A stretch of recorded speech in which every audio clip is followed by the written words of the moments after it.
Yes, a warm welcome from my side. I hope you had a very enjoyable day today and had lots of interesting discussions. And I had, and so I know we all are a little bit tired, but I will try to keep your attention and tell you a little bit about content dissemination processes in the cultural, for cultural scientific content. And I promise you to keep in time so that we are all ready to go for the boat trip, I guess. Very well. Yes, my talk is titled on the challenges in disseminating scientific and cultural resources in the long tail. And what I want to do is I want to take with you in the first part of my talk a look on the content distribution process today. The content distribution process you all know when you engage with the web. I want to discuss a little bit about the problems with the long tail of information we are facing. So that kind of power law distribution that steers more or less that content distribution process. I will want to make the conclusion from that there is some kind of let's say, fight or competitiveness between popular content on the one hand side and scholarly and cultural content on the other hand side.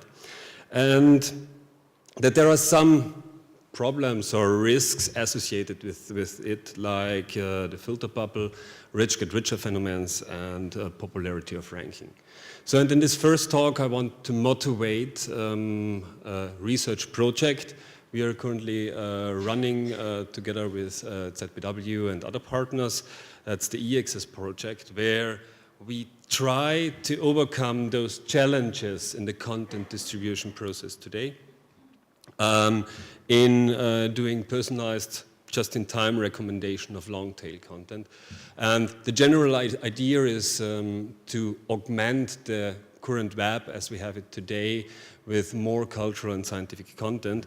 And this requires some techniques, and therefore I will go into the details, not in the details, but give you an overview about the challenges we are facing so that you have an idea on the research question we want to solve, and maybe you also get an idea how you could benefit from that project. But first, let us jump into the content distribution process today and the motivation for all of this. Well, the motivation, we heard it in several talks these days, especially in the last talk. We have vast amounts of high-qualitative scientific resources and also cultural resources digital available. This content is trusted content. It has been peer-reviewed or reviewed several times. And this content is, for example, the publications hosted by ZBW, the economics literature in that sense. We have, for example, the digital material brought by larger aggregators like Mendeley, young startups that tackle the aspect of gathering together high-quality content. And from the cultural domain, of course, we heard now about ECHO, but there is also the Europeana aggregator, which tried over the last decade to gather that content and make it digital available. However, the challenge we see, is that the content distribution process, as we see today, when you go to Google or when you get content via Twitter, is not optimized, or is optimized towards a different kind of content. So it's optimized towards content that is highly popular, that is more commercial content, that is commercial media content. So that kind of digitalization effort we took, this kind of resources do play less of a role. That is, niches are not supported in this kind of content distribution process. Scientific and cultural content is not mainstream, although it could benefit in various different scenarios, like, for example, in educational scenarios or in also scholarly scenarios. And we had this also today in the second talk, where we have the Google generation, so to say, which have very different kind of trust criterions and engagements to content. Also, Most of this content remains hidden in the deep web, and it remains hard to discover. Of course, you can go, if you know what you're searching, which is called a known item search, it's easy to find it via Google if you know the title of the publication. But the problem is in discovering very interesting things, that kind of serendipity effect that makes the web so interesting, that we discover new things and we learn new things.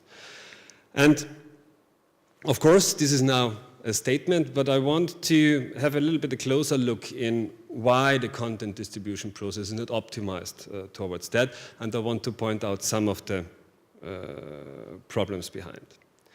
So, in order to do that, we have to understand that there is a long tail of websites. What does that mean? What you see here in the graphic is that on the y-axis you have the number of unique visitors in percentage, and on the x-axis you have the rank of the website. So the website to the most left is the website with the highest number of unique visitors, and the website to the right here is this with the lowest number of visitors. And so what we see from this distribution is that there are only a few websites that attract most of the unique visitors. And guess what? You all know them, of course, because you are these unique visitors. That is websites like Google, YouTube, Facebook, and Wikipedia. However, the content we are talking about, library content, cultural content, is in this long tail. So there are a high number of memory organizations, so to say, that have that content, but the content remains, is visited only by a few number of unique visitors. This is, for example, ZBW or small museums, etc. And so the question is, how can those small memory organizations bring their content into these head channels, so to say, to engage more users with their content? And the answer is easy, so to say. There are businesses doing that. That is search engine optimization. So you try to get the first hit on Google, or that social media marketing where you try to build up attention via Twitter or Facebook. So far that would be quite okay, but the problem in that lies, or one of the key factors is that this is a business on their own. So that kind of search engine optimization and social media marketing, they target business that is target content that is, again, highly popular because they want, or valuable in the commercial sense because they want to make a good revenue out of that. So there is the challenge that these content of this memory organization have to compete with media content and invest huge amounts of money effort, which is usually very scarce, into getting top ranked at Google. If you look at the process in detail, then there are several other issues that come, become visible, and where we see some challenges. What we have here is a graphical overview where you have here the memory organization in the long tail, like ZBW, like others, like Baselland, which is a very small museum in the canton Baselland in Switzerland, or where you have Europeana.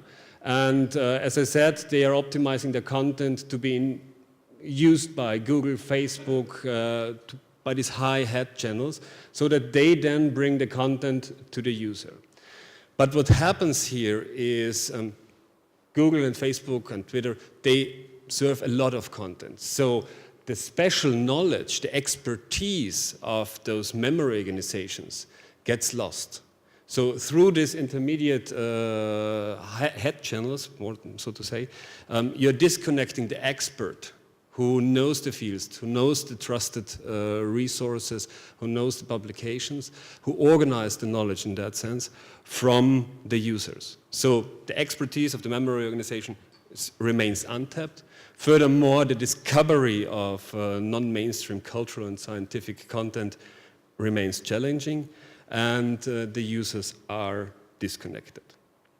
So this is the scenario we refer to as bring the user to the content, where we are trying to get the user through search engine optimization to the content repositories here on that side.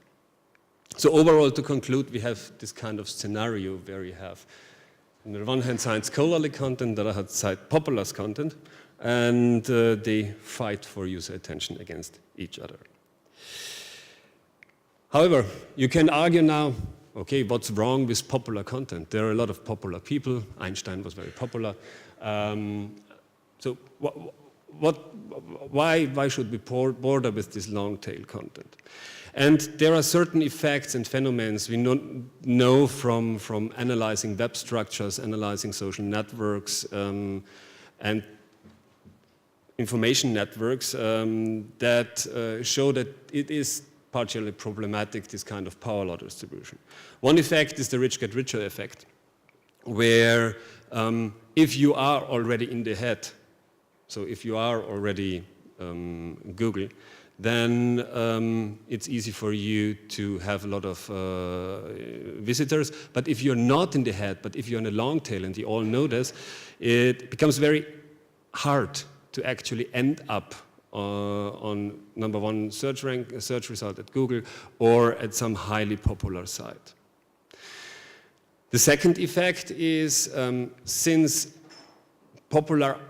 most ranking algorithms or optimizations aim towards bringing popular content top ranked in some search result, there exists what is called a filter bubble, or this is at least a debate that is going on, where you always get the kind of information which is highly popular, and because that information then gets even more popular, you're getting the same content all over again, and you're living in some kind of information bubble where you do not have the diversity to add up additional information. And the second or the third argument or a third phenomenon that comes out is that popularity can make rankings unfair. And there is one great experiment I have found conducted by Salgancic, Dodds and Watts, where they analyzed or they tried to find out what does it mean, or what effect does it have if users know that something is popular, which means that more other users are also using that kind of item, versus when they do not know what is popular. And what they did is they set up a download site for music. They put on 48 obscure music songs. And they gave the user feedback how many of those songs have been already downloaded by other users.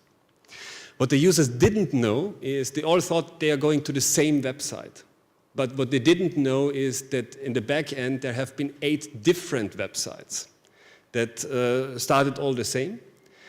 But one user has been always forwarded to the same website. So in particular, the user group has been split up between those 8 websites, and so you have 8 different websites you can compare with.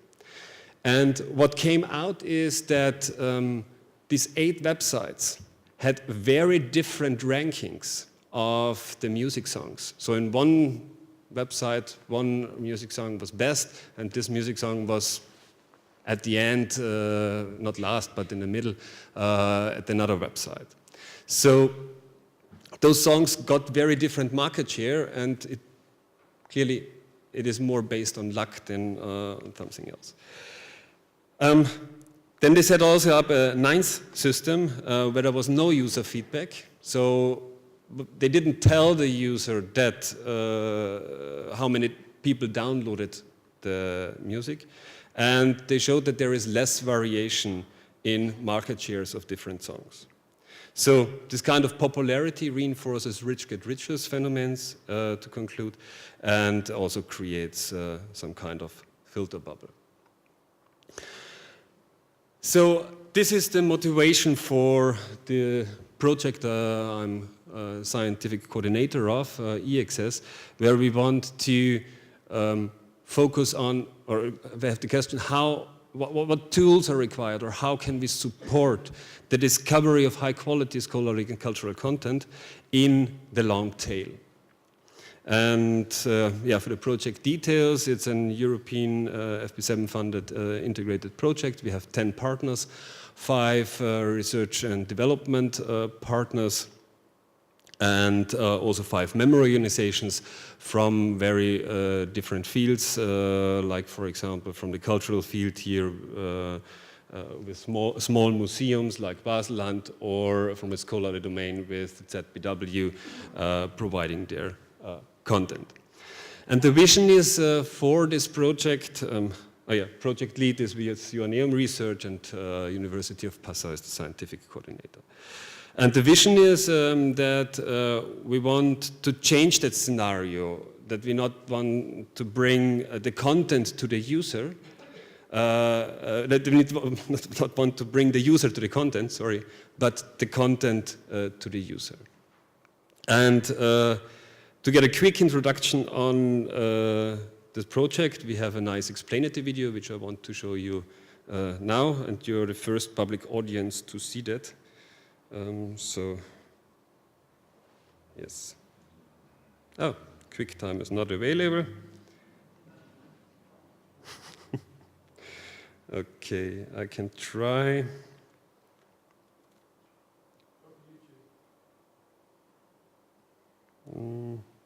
It should be also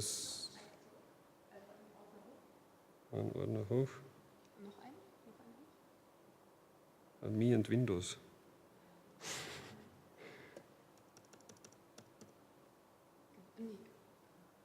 I tried the YouTube link. Let's see.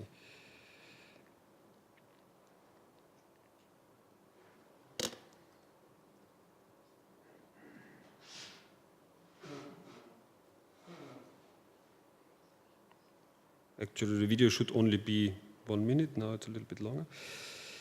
So.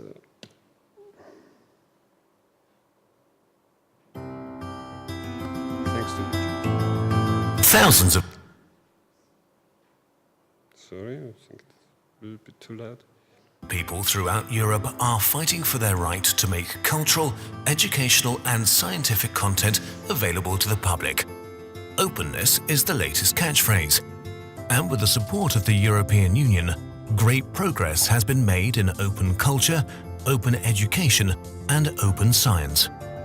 But in spite of all these efforts, a lot of valuable resources are still invisible to the majority of web users. How is that possible? Tons of excellent material can be found online. Historical maps, paintings, photographs, lyrics, scientific publications, audio and video files, and much more. The problem? These documents are scattered across hundreds of digital archives, library portals, and museum websites. All their databases have their strength in providing very specific information, but they are not at all connected to each other. If you are searching for resources from different disciplines, you're forced to browse a multitude of different platforms. This is where EEXCESS comes into play. The EEXCESS technologies will connect cultural, educational and scientific databases with each other and with websites that people like you and me use every day. Imagine you're searching for information about the Berlin Wall on Wikipedia following a discussion on Twitter, #BerlinWall, or editing a blog post on this subject. EEXCESS will push high-quality content directly into these environments. Here they are, all the paintings, photographs, maps and papers, only one click away. You don't have to browse hundreds of different platforms. Instead of taking the user to the content, EEXCESS is taking the content to the user. That way, the treasures of European culture, education and science will be truly open for everyone.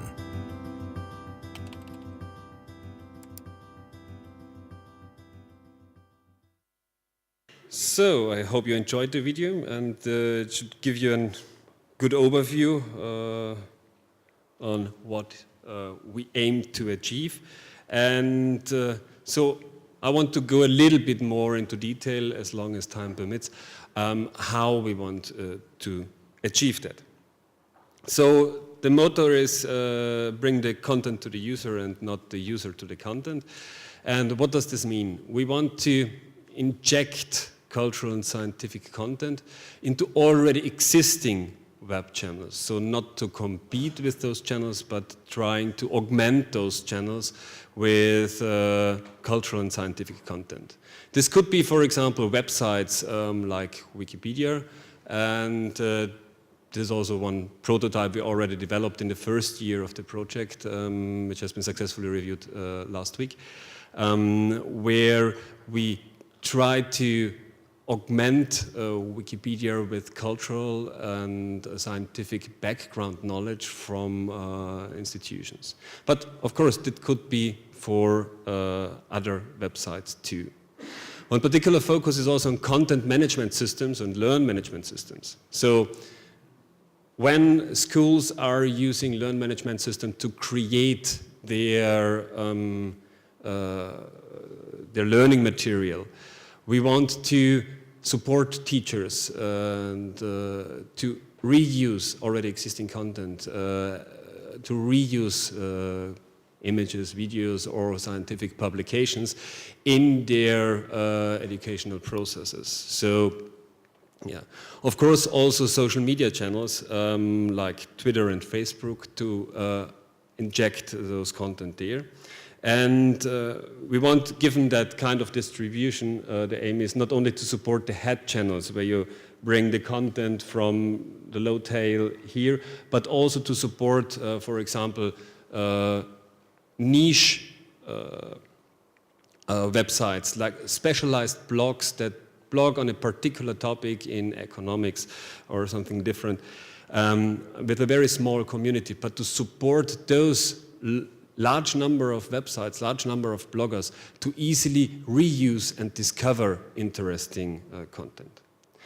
And of course, on the other side is to gather user and usage feedback such that the memory organization can learn how their resources are distributed, how users engage with their content, and to understand how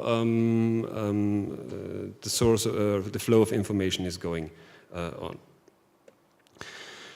What this requires is, of course, we cannot distribute all the content from the long tail over the web. So what this requires is that we need methods that allow to, based on the context of a user, based on the profile and the expertise of a user, whether he's a PhD or a professor, to select the correct high quality content, to consider the context, and then recommend this content to the user.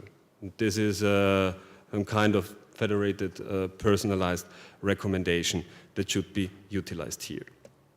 So in more detail, we are following the following approach, where we have the user here, and we have distinguished between two different processes the user can be engaged in. And that is one, the content consumption process, where you simply browse the web, browse some web channels, and where you consume content, and where you might want to have additional background knowledge, background information on the content you are currently consuming. That's the one hand side. But on the other hand side, the web consists of not only about the consumers, but also of the producers of web content. So in order to push high quality content in those channels, we also have to support those content creation. We have to support the content creation process, where we have things like writing blogs, editors, engaging, writing comments to blogs, social media, etc. And on the other hand, we have this content providers, of course, and what we are developing in the project is then this personalized recommendation engine that operates on top of those repositories, where the repositories are distributed. And this recommender should enable that the content, the relevant content, is then pushed into those two processes. What we need, therefore, of course, is knowledge about the user. So we have to know who the user is, what the user does, and the context the user is currently in. Of course, this raises privacy concerns. Normally, we are all aware of the problem that comes with recording usage data, and I think I have to speed up. Therefore, we try to preserve the privacy of the user as good as possible. So, to give you an example how that could look like, we have, for example, here a Wikipedia page, a recent page on Ukraine, and you might browse that because of recent news. And what we currently do is we observe that the user is now needing information by tracking the interactions of the user with the browser, so mouse clicks, browsing history, etc. And we then go to this federated recommender. We create basically a search query out of that and send the search query to the different repository systems. And then the user should get back here publications from EconBiz on historical background, on economic background material of the Ukraine, and should be able to give also relevance feedback to recommend, to accept or reject recommendations, and also besides the scholarly content to also have here, for example, cultural content from Europeana, where you have images on Chernobyl or video material, audio material on Chernobyl. So of course, this should not be only for one page, but also for parts of the page and be context dependent, so that this kind of information really fits the user needs. Second example is blog writing, where, for example, a particular user writes a blog about astronomy, about the solar system.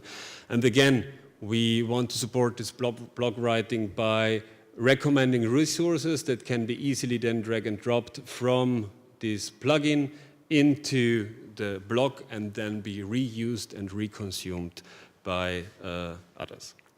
So there are some technical details, but I skipped them, except for one particular part that is interesting for you, I guess. It is not about only presenting search result lists. We are knowing that from Google, and it's one method to represent results and recommendations, but we want to go beyond those 10 results displayed, this list displayed, by using visualizations. And there are some interesting things you can do with visualizing recommendation results, with visualizing relationships among items, and visualizing metadata, which is a source of potential discovery of interesting resources in the long tail content, which is heavily underutilized currently. So, for example, one example is faceted browsing. So, in order to allow the user to go beyond these 10 research results, you have to offer some facets where the user gets an overview on what kind of facets are available and where you can easily select and browse the recommendation results. And this is a kind of visualization developed here where you can select a particular facet and then narrow down the search result. This is one issue. The second issue, of course, you all know that you get easily lost when you impose 10, when you impose four or five queries in a row, then you get easily lost in this navigation or in this subsequent querying process. And therefore, we also have developed visualizations that allow you to reflect your search process when you started with the query on Ukraine and you ended up somewhere with Russian leadership or something similar. And to reflect this kind of search process, we also have developed visualization where here each grid bubble is one search and the other items are resources that are of interest potentially for you. Yeah. And of course, to have specialized visualization, for example, that we have a temporal domain, a temporal visualization where you can visualize the temporal occurrences of particular publications or items, and facets here, for example, the source they are coming from. That could go further, and I think we should heavily invest in such visualization in order to make the content discoverable, and this will also one primary outcome of the system. So, in particular, what we want to achieve is then end up with a content distribution as it is shown here, where we have a federated recommender system that allows memory organizations like libraries to shape their content distribution process and to inject the content into content consumption and creation scenarios, and then also to observe how the user is using your content to get feedback to optimize your content distribution process. And our aim is not only to stay with the application partners in the project, but also to extend that, to add more and more content provider in this kind of federated recommender network in order to get the high quality long tail content out to the user in the web. So to summarize, I hope we could show you some of the challenges that arise with long tail content, and that it is important to get the long tail content out. And I showed you a little bit of what we are doing in the project and how we try to tackle that challenge. So thanks for your attention, and I'm happy to take questions if there is still time. And I'm sorry for being a little bit over time.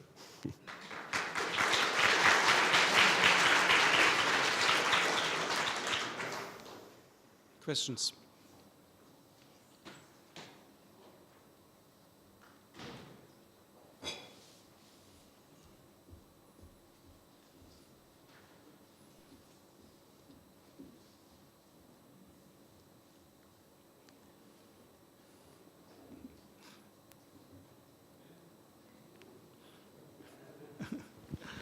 Hört man mich? Ja, okay. Yeah, could you go back to this slide with Wikipedia, how you're injecting the content? And what I don't really get is how that actually practically works, what we see there. So is that a plug-in for the browser, or how does it work exactly? Yeah, well, it's basically a browser plugin. You could also call it a web app, which you can install. And what we do is for certain websites, like for example Wikipedia, we inject JavaScript content or JavaScript code basically in the web page and create this sidebar here, what you see on the right-hand side, that then presents you with background knowledge. Of course, you can remove that, and it's up to the choice of the user. To use that. Further, it's not only about when you are opening a page, but it is also when you scroll down the page and you read another paragraph, then the recommendations get refreshed and fitted better to the context, to the paragraph you're currently reading.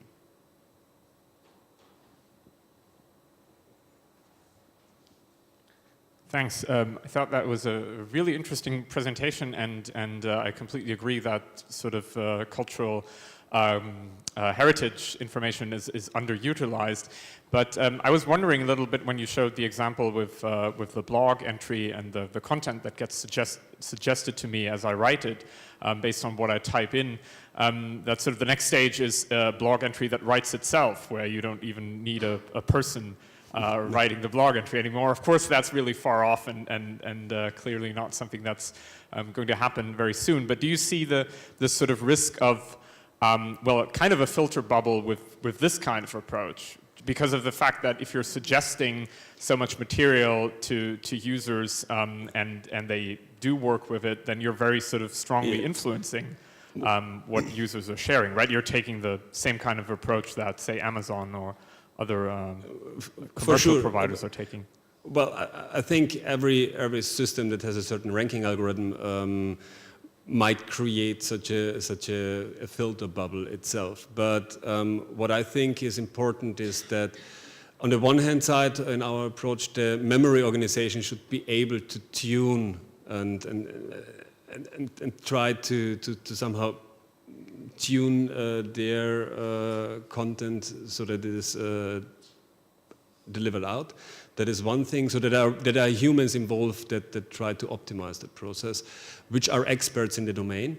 And the second point is that we currently only have particularly one system where we are searching, and so more diversity in terms of systems that provide different methods, different approaches, and different ranking is by far welcome. And so I'm happy if that's not the only system, but if there are more out there and we give the user the choice to go on that, to have more diversity and less bubbles. Thanks. Thank you. There was another question over there, there, and there.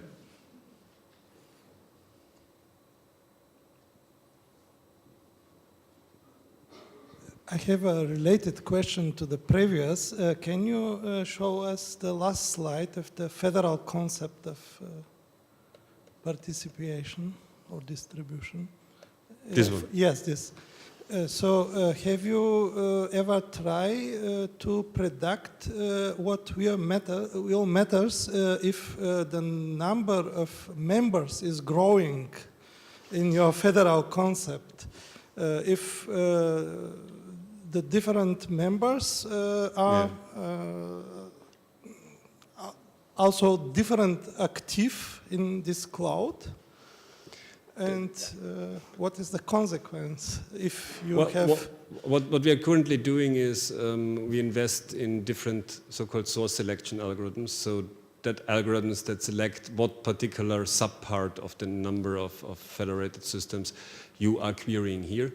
And this is currently under research. There are different possible solutions for that. And we have generated test data from the cultural heritage and scholarly domain. And we are currently focusing on improving this kind of source selection or target collection mechanisms by using this kind of test data that has been generated. We have a next question in the back. Over there. Yes.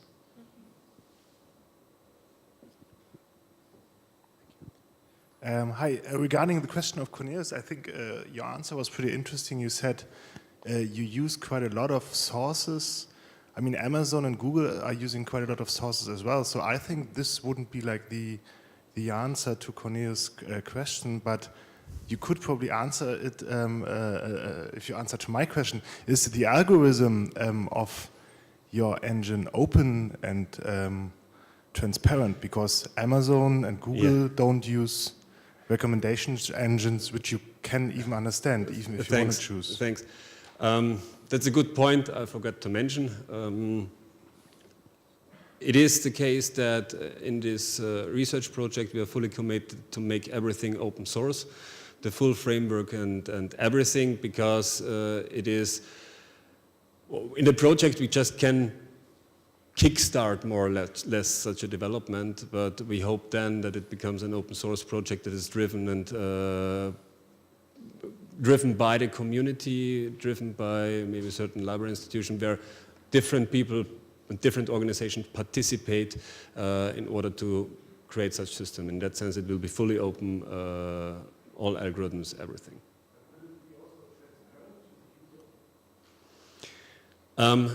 Transparency to the user, well, it will be transparent in that we will allow the user, and this is part of this privacy-preserving research, that we will allow the user to fully control over what information is transmitted to whom, and also to give the user a guideline what happens if a certain information is transmitted or not. For example, does it make sense to transmit sex as a feature for getting recommendation on publications? I personally highly doubt that, yeah? But you often have to enter that in forms. So yes, the user will be given full control over what kind of information is of him is available, including that he can turn or she can turn everything off. I remember to have seen one more question over there. I think in the front. Sorry. Please raise your arm again for the microphone. I actually had 3 questions. The last one was already answered. And so please go back to the Wikipedia slide again. The question then, I'm one of those who write those articles. And so the use case for me would be, if I'm in a paragraph that doesn't have an image yet, could this one suggest an image? And if it already has lots of images but no references, can it suggest references? And of course, it all has to be openly licensed. And so to what degree can this be customized? Okay, a lot of questions in one. Short answer is yes, we have foreseen the use case supporting Wikipedia editors. We want to support editathons that are organized, for example, by Europeana or others, and have simply easier access to background material. We also try to harmonize, which is a hard piece of work, license information from different sources. This is something we want from the data integration point of view do this year. Let's see how far we come, and therefore to give the license information also to. Okay, second question, have you thought about automated users, like non-human users, a crawler that goes through the web and would use such tools? Would that actually make sense, kind of meta-enrichment? Just imagine a crawler going through the LOD cloud and finding things and maybe even identifying gaps. Like I could imagine that it could actually find topics that need research or something like that. Yeah, well, I did a lot of, my actual background is data mining and machine learning, and I did a lot of research in text mining, text analytics, and so on. And one key conclusion for me is that there should be somehow the human in the loop. It is important that they correct the machine in the proper ways, and so a fully automated approach is not. I doubt that it brings very meaningful results out. But I'm happy to be wrong, but it's okay for me. I have a last question. Michael, are you available on the boat in the evening? Yes. You can answer further questions there. I'm happy to do that. And I'm looking forward to meet you all on the boat at 19 o'clock down there on the River Elbe. Till then.